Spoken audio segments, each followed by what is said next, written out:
Joe Boyle has turned heads after a dominant start.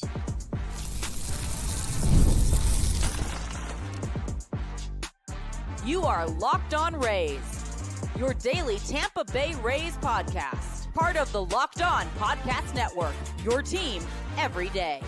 Welcome into the Locked On Rays podcast. Locked On Rays is part of the Locked On Podcast Network, your team every day. And we are Kevin and Ulises. And we are lifelong Rays fans who've been podcasting about the Tampa Bay Rays since 2019.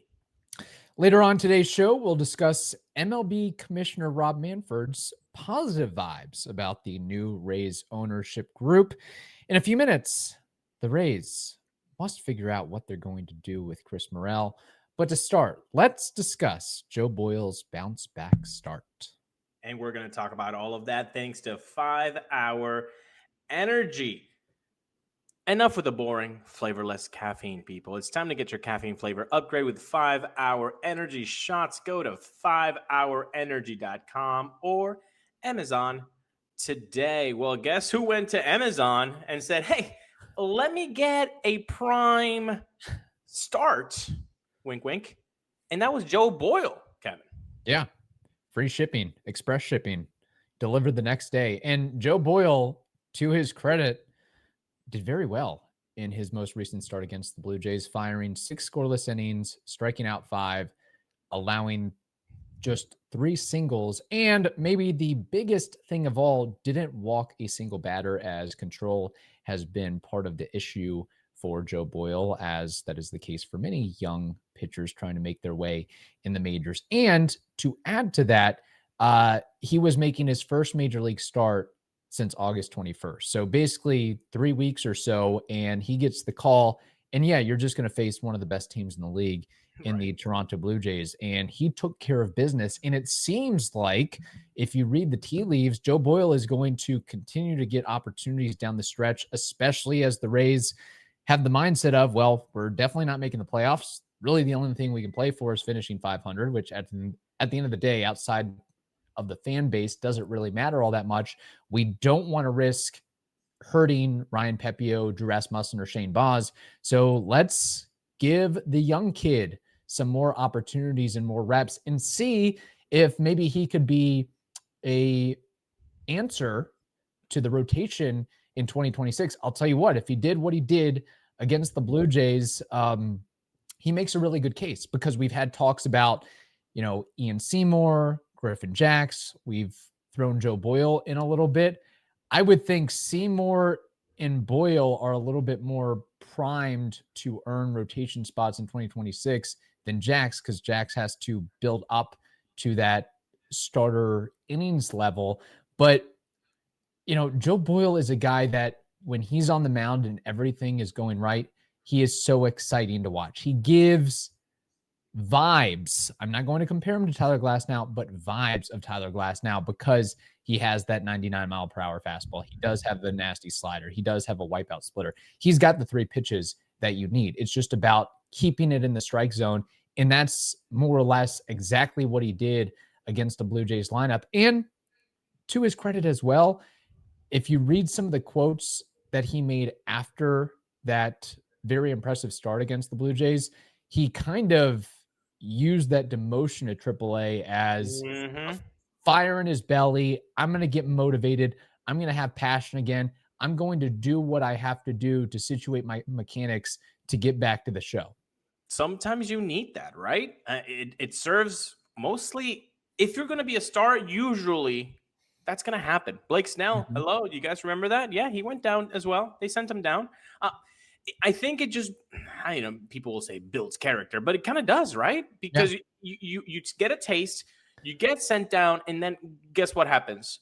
It's go time. It's either, who am I going to be? Joe Boyle took the time, probably, had a tough time getting sent down, and then got to work.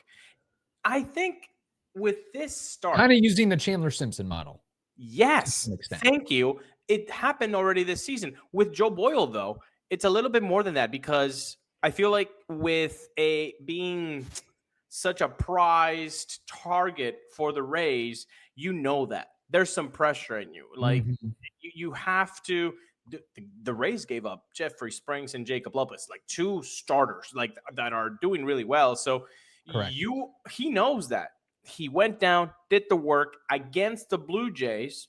Fantastic, but even better is how he controlled the strike zone because I don't know if you said this, but it was his first big league start without a walk. That Yes. is huge. That is his kind of pebble in the shoe. The fact that sometimes he just loses control, loses command, and now you got free riders and then a bunch of runs come in. You Yeah. got to control the strike zone. I know people don't like comparisons. The Tyler Glasnow experiment was kind of like that. A guy with two pitches, with a lot of stuff. Can you put it inside the strike zone? And then he ended up, developing a third pitch and become the Tyler Glasnow that we know and signing $100+ million contract. Joe Boyle hopefully becomes that. But right now, we just want to, hey, that was a dominant start. And now we can look forward to 2026 saying, okay, if he's able to do this, if he's able to harness this makes the rotation a little bit deeper than right now we're looking into it. Yeah. By the way, he threw 60% of his pitches in the strike zone against the Blue Jays. That is according to StatCast. His slider was his most effective weapon in the zone. And a tweak that he made was behind the plate, adjusting the target to try to mitigate his usual arm side misses.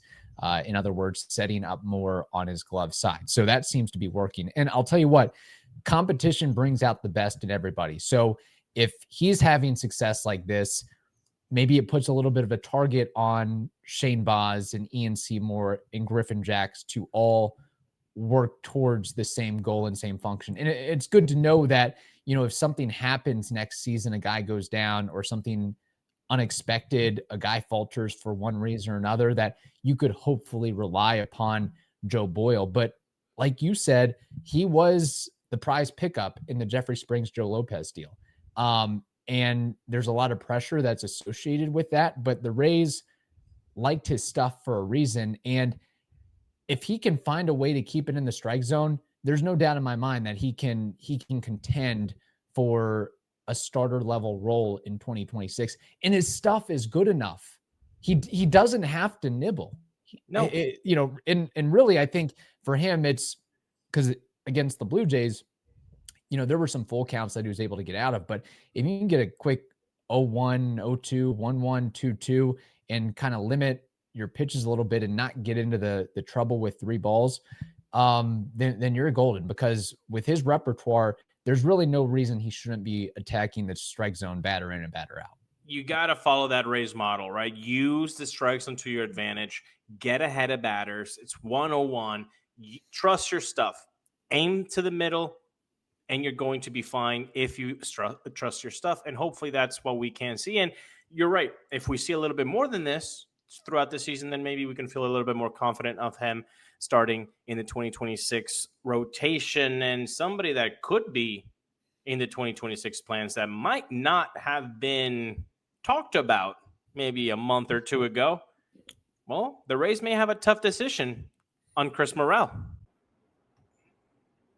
Caffeine just got a flavor upgrade, people. 5-hour energy shots deliver tasty caffeine in 17 bold flavors. 17? You heard right. That's a 1 and a 7 together. Each 2-ounce shot packs the caffeine of a premium 12-ounce cup of coffee, plus B vitamins and nutrients with 0 sugar and 0 crashes. Isn't that the perfect combination?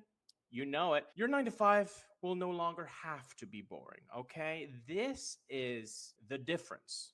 Your upgrade of flavor for your day, your 5-hour energy shots. Get the favorites you love or be bold and try something new in store and online at www.5hourenergy.com or Amazon today.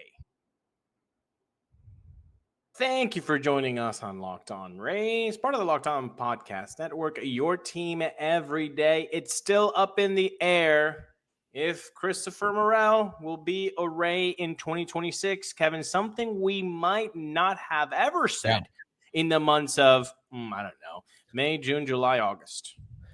Yeah, credit to Chris Morel. And part of the reason we're bringing this up is he did have an issue where he fouled a ball off his abdominals in the his return to Chicago. He was removed from Sunday's game, but I think it's probably just a day-to-day thing. But I wanted to spotlight Chris Morel, and he's turned things around over the last several weeks, month plus, if you will.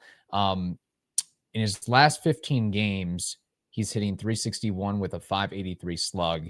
And then his last 30 games, he's got 4 home runs with a 247 line and 432 slug. So more along the lines of what we were hoping for and expecting for Chris Morel in the trade a couple years ago for Isaac Paredes. But it's still one of those things out there of, has he done enough to earn himself a spot in 2026, or do the Rays look elsewhere? Because you look at Chris Morel and you see tints of the potential. You see the homers and the speed a little bit, but can he put it together for a full season with the Rays? And we haven't seen that. And the biggest issue still is that strikeout rate, hovering around 37%, 36.6%, if I want to be exact. And the Rays, for what it's worth, are tied for 10th across baseball with the most strikeouts. And obviously you want to try to mitigate that as much as you can. But I got thinking about who would replace Chris Morel. If you don't go with Chris Morel, if you say, all right, Chris Morel experiment, it's over, it's done with, we're going to look in a new direction. And I was thinking about what you brought up on Wednesday's episode. What's to say the Rays can't find something as equal or better than Chris Morel on the open market or through trade in the offseason, like a Luis Robert type? La Pantera. Yeah. La Pantera.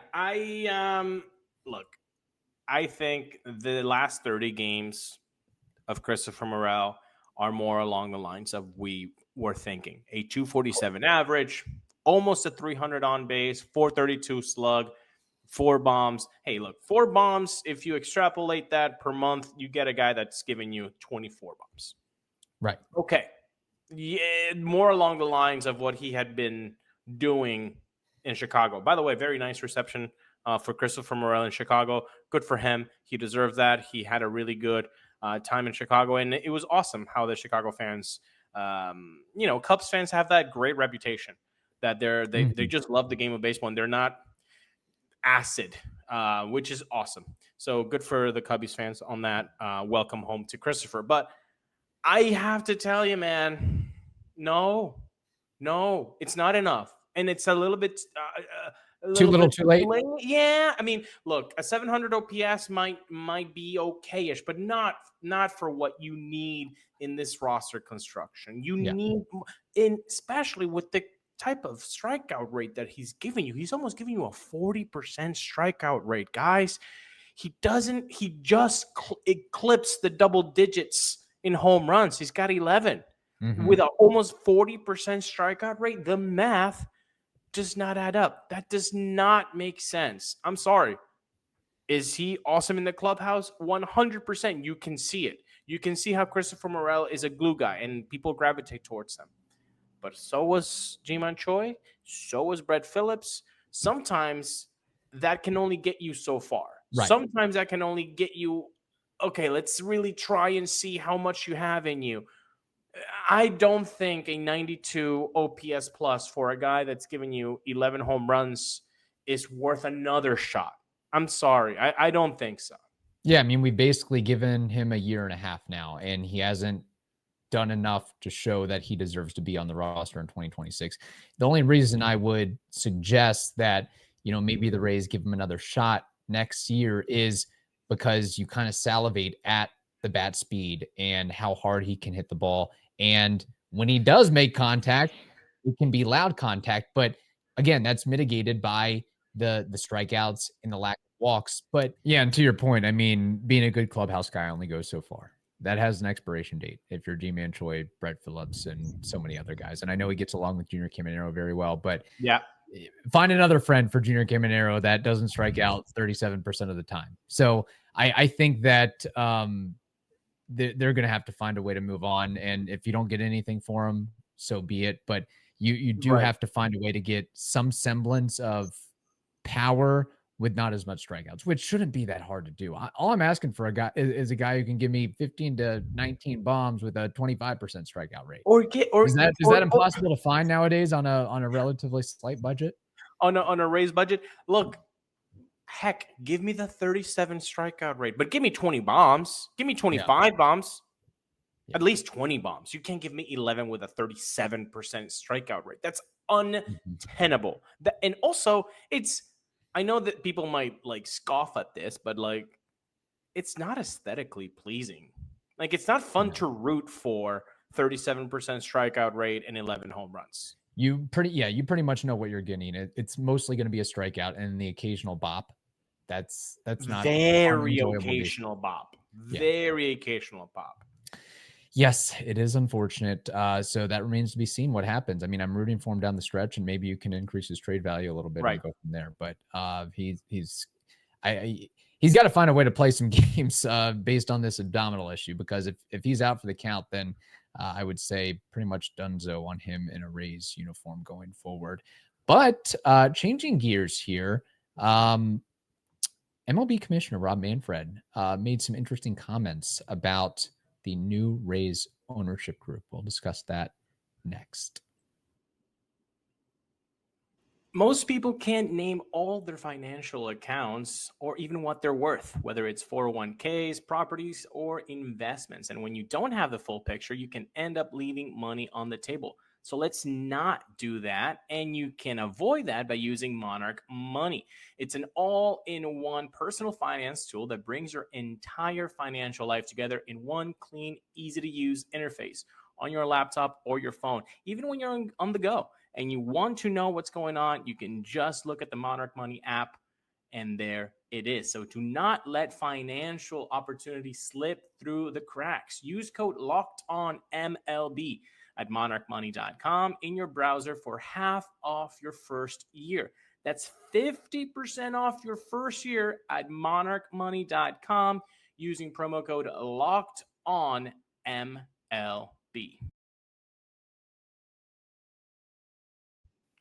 Thank you for listening to the Locked On Rays podcast and making us your first listen every day. We appreciate it. We are part of the Locked On Podcast Network. MLB Commissioner Rob Manfred, he made some comments about the new forthcoming Rays ownership group led by, of course, Jacksonville-based developer Patrick Zalupski. Say that 5 times fast. His comments were made during some sort of speaking engagement or seminar regarding sports and front offices and things of the like. But he says, quote, "Things are looking up in Tampa and headed in the right direction." He reiterated that he does not want to see the Rays leave the area and that Florida is the right place for them. And he's confident that this new group can do what Stu Sternberg couldn't do, and that is get a stadium built somewhere in the Tampa Bay market. So I say all that to say that, for one, it's a rubber stamp that this deal is going to be finalized. It's not, I guess all the I's and T's haven't been dotted and crossed, but it's pretty much a done deal that this is the new ownership group that's pushing forward, that's forging ahead, and they're going to get to work on finding some sort of long-term solution in Tampa Bay, probably on the Tampa side. And what's good is that they each have allies. Rob Manfred seems to get along with this new group. This new group seems to get along with Manfred. And that's a powerful thing to have. And I think it's just the first step in building some goodwill and some excitement for this organization, especially when we're mired in looking like 2 consecutive losing seasons. I think this is going to be a breath of fresh air. And we have Stu Sternberg's story, his history. He did some good things, but he couldn't ultimately get a new stadium built in the Tampa Bay area. But this group is going to be able to do all that, according to Rob Manfred, if he gets his way. And Rob Manfred gets his way quite a bit. New Rays ownership will be a positive change. It's refreshing to hear these good things being said, Kevin. On one side, you've got the commissioner of baseball saying things that he could say about any other city. Hey, yes, we want them to stay there. I'm pretty sure he said that about Oakland. But regardless of what happened in Oakland, I still would like to hear Manfred say, I would like to keep them in Tampa not than the opposite. Okay. So first, it might be just talk, but at least there's talk of that. So first, that's one. Number two, you are so right about creating new rapport, new relationships, new positive relationships, because we know what Stu did with both the Tampa side and the St. Pete side. And that was bleep it all up. I mean, just with like an exclamation point in the middle, So he found a way to tick everybody off. It's amazing. Like, honestly, maybe it was a dare that Matt Silverman said, "Hey, I bet you won't get everybody mad at you." And Stu said, "Hold my beer." Okay. Right. My beer. So it's great. Here's the thing. Just a quick point on that. Let's have Zalupski and his ownership group lead the conversations with Hillsborough, Tampa, Pinellas, St. Pete. We might want to put Brian Auld and Matt Silverman on the sidelines based on some of their history and involvement. I know they were just a henchman and they were just, regurgitating the answers or the directives from Stu Sternberg. But I think it would be smart to have fresh faces and good smiles. Bring some coffee and donuts and desserts. Bring a lunch platter. Do whatever you have to do to sweet talk these government agencies and organizations so you can get on a positive page with them, which I need, Kevin. Kevin, I need Brian Auld and Matt Silverman to be BCC'd on these emails, not CC'd on this emails. Exactly. People like that joke a lot. You have to build new relationships. You have to build new bridges, and they're seemingly doing that behind the scenes. My gosh, of course we would love a Tampa stadium, and the fact that the quotes are hinting towards that, it's fantastic. Like we said, the new Rays ownership is a positive change that it's refreshing to hear these good things being said. Yeah.